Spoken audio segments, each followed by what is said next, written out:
जब देव ऋषि नारद जी ने माता पार्वती जी को बताया, उनकी हस्तरेखा और कुंडली देख करके कहा कि आपका विवाह तो भगवान शिव से होगा, हर जन्म में वही तुम्हारे पति मिलते हैं और वही तुम्हारा वरण करेंगे। तो उनकी सहेलियां उपहास करने लगीं, कहने लगीं भगवान शिव तो कामदेव को भस्म कर चुके हैं। तब माता सती ने कहा,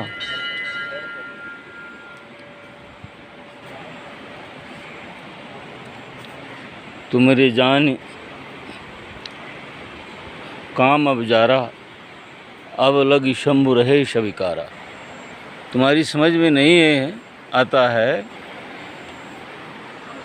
कि भगवान शंकर जी ने कामदेव को भस्म कर दिया है, अब वो विकार रहित हैं, लेकिन मैं समझती हूँ कि वो हमेशा विकार रहित हैं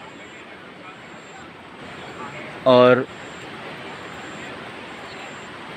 अज अनवद्य अकाम अभोगी हैं। और भली भांति मैं जानती हूँ, इसीलिए मेरी प्रीति उनके हृदय में है, वही हमारे जीवन को सफल बना सकते हैं। तो भगवान शिव कल्याणकारी हैं।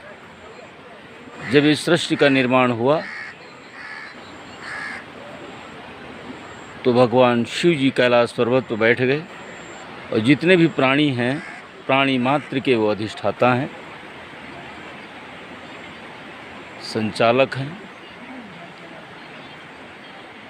राजा जिस तरह से माली रखता है बगिया की देखभाल के लिए, ऐसे इस जगत में अनेकों आत्माओं का भी जन्म होता है जो चिन्मय होती हैं, बोध प्राप्त होती हैं।